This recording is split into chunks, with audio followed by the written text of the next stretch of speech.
হইলো এটা বলার মতন না। সমুদ্রের পানিগুলো বাষ্প হয়ে উপরে উঠতেছে, একদম লাইট দেখা যাচ্ছে। এদিকে কেমন লাগছে বলো তুমি, এত সুন্দর ওয়েদারে। হ্যালো এভরিওয়ান, কি অবস্থা সবার? দিনটা যদিও সুন্দরভাবে শুরু করেছিলাম, কিন্তু খুবই বিচ্ছিরি একটা ইনসিডেন্টের শিকার হয়েছি আমরা। যাচ্ছিলাম কুয়াকাটার সব থেকে সুন্দর একটা জায়গা, যেটা হচ্ছে লেবুর চর। সাগরের তীর ঘেঁষে খুব সুন্দর একটা ওয়েদারে আমরা যাচ্ছিলাম ভ্যানে চড়ে সবাই মিলে। আর চারপাশের পরিবেশ দেখতে খুব ভালো লাগছিল, তবে আকাশে ছিল অনেক মেঘ। যেহেতু সাগরের ওয়েদারের আসলে কোনো ঠিক ঠিকানা নেই, এই রোদ এই মেঘ, সো আমরা ব্যাপারটাকে খুব বেশি একটা প্রায়োরিটি না দিয়ে এগিয়ে চলছিলাম। কেমন একটা ওয়েদার না, একবারে কেমন মেঘলা মেঘলা, সমুদ্রের গর্জন। কি ভালো লাগতেছে আমরা এখন, তাই না? এরকম যদি থাকতো দুপুরেও তাহলে অনেক ভালো লাগতো। এইটাই কি ব্লক পয়েন্ট মামা? এইটার কালার এরকম ডিসকালার হয়ে গেছে কেন? এগুলোর কালার তো সুন্দর ছিল। ভিডিওতে দেখছি এগুলোর কালার একদম সুন্দর ছিল, কি সুন্দর লাগতেছিল। কুয়াকাটায় আসার আগেই আমি বিভিন্ন ভিডিওতে দেখেছিলাম এই সুন্দর কালারফুল ব্লক পয়েন্টের জায়গাটা।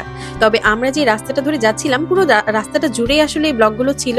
তবে একটা পার্টিকুলার জায়গায় এসে এই ব্লকগুলো খুব কালারফুল দেখতে, সো জায়গাটা দারুণ সুন্দর। আমরা যতই সামনে আগাচ্ছি মনে হচ্ছে এই মেঘগুলো একদম আরো বেশি অন্ধকারাচ্ছন্ন হয়ে যাচ্ছে। যেহেতু বিচে থেকে গোসল করে এসেছি আমরা, আমার চুল অলমোস্ট ভেজা ছিল। ভাবছিলাম যাই হোক ভালোই হয়েছে, ভ্যানে যেতে যেতে বাতাসে চুলগুলো শুকিয়ে যাবে। তবে সামনে যেই অবস্থা ছিল, অপেক্ষা করছিল আমাদের জন্য, সেটা ছিল খুবই দুর্বিষহ। একটা অদ্ভুত জিনিস দেখা যাচ্ছে কিনা জানি না, একটু জুম করে দেখাই। এই যে সমুদ্রের পানিগুলো বাষ্প হয়ে উপরে উঠতেছে, একদম লাইট দেখা যাচ্ছে। মনে হচ্ছে যে এই পানিগুলোই বাষ্প হয়ে উপরে উঠে মেঘ জমে যাচ্ছে। এটাই বৃষ্টি আসার পূর্ব লক্ষণ। ওই দিকটাতেও এরকম হচ্ছে, আর এই দিকটাতে একদম আমাদের চোখের সামনে। আর সমুদ্র তো ভীষণ উত্তাল, একদম কাছে চলে এসেছে আমরা একটা অবস্থা। মনে হয় না আজকে কোথাও ঘুরতে পারবো। কি মামা, কি বলেন? পারবো কোথাও ঘুরতে? হ্যাঁ, আপনি তো বলবেন পারবেন, না পারলে সমস্যা কি? আপনি তো আছেন, কালকে ঘুরাবেন সব। সমস্যা আছে আপনার? যদিও আকাশের অবস্থা খুব বেশি খারাপ ছিল, তবু এই ব্লক পয়েন্টে একটু দাঁড়ানোর ইচ্ছা কোনোভাবেই উপেক্ষা করতে পারলাম না। সো আমরা ভাবলাম এই ব্লক পয়েন্টে দাঁড়িয়ে একটু সময় কাটানো যাক। তবে কিছুক্ষণ পর দেখলাম অবস্থা খুবই বেগতিক। এদিকে আমাদের ভ্যানওয়ালা মামার বাসা একদম সামনেই, তো উনি বললো আমি একটু বাসা থেকে আসি। আমরা আসলে ভয় পেয়ে যাচ্ছিলাম, এত বৃষ্টি, কি অবস্থা। বনে ওই হাওয়া করে সাজাওয়া,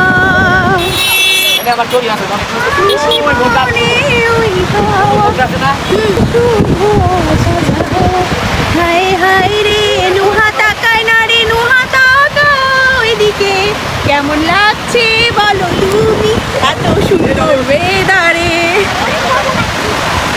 নুহা ভাইয়ার সাথে দাঁড়াও। নুহা, বৃষ্টি শুরু হয়ে গেছে, আর আমরা এই যে মাঝপথে এখন বৃষ্টিতে ভিজবো নাকি আল্লাহ জানে। এখন মামা বলতেছে কি করবো মামা? দেখা হবে তাড়াতাড়ি মামা, ভিজা গেলাম, সবাই ভিজা গেলাম রে। ও মামা মাঝখানে মাঝখানে মাঝখানে আয়, আল্লাহ এটা কি হইলো?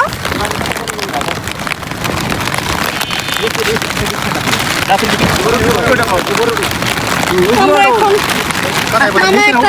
মামা একটা পলি দিল, এই পলি নিয়ে হচ্ছে আমরা বসে আছি। কি করবো আর, বৃষ্টিতে তো দাঁড়ায় দাঁড়ায় ভেজা যাবে না।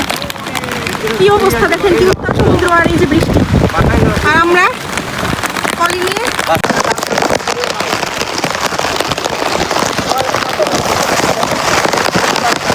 গেলাম, পুরাই ভিজে গেলাম। জামা কাপড় সব ভিজলো, জামা কাপড় সব ভিজলো রে আমার।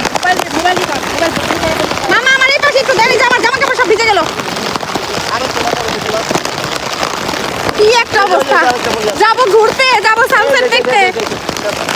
ও মামা আমার এদিকে দেন মামা, এই যে আমার জামা ভিজে গেল। হ্যাঁ ভাবি নাই সত্যি এরকম হবে।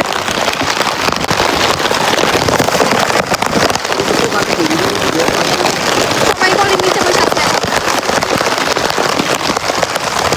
আকাশে কি যে একটা অবস্থা হইলো এটা বলার মতন না। ভিজে পুরো একাকার, জামা কাপড় মোটামুটি সবই ভিজে গেছে।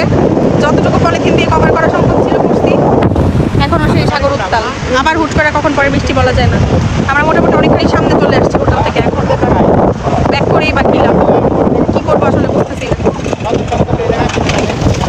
বৃষ্টি থেমে যাওয়ার পর আমরা আবারও রওনা দিলাম আমাদের গন্তব্যস্থলে। তবে সবাই মোটামুটি ভিজে একাকার, যতটুকু সম্ভব চেষ্টা করেছি আমাদের সঙ্গে 2টা বাচ্চা ওদেরকে একদম মাঝখানে রাখার।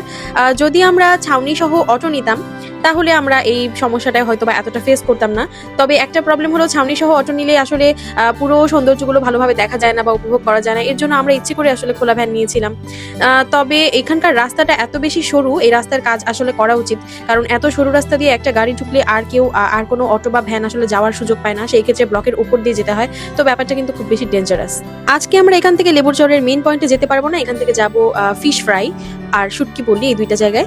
ওই সুন্দর জায়গাগুলো দেখার জন্য অবশ্যই আমার পরের ভিডিওটা দেখবেন। আমার আজকের এই বৃষ্টি ভেজা দুর্দান্ত যাত্রা কেমন লাগলো অবশ্যই কমেন্ট করে জানাবেন। সবাই অনেক ভালো থাকবেন। ফলো মামের নোজ ব্লগ।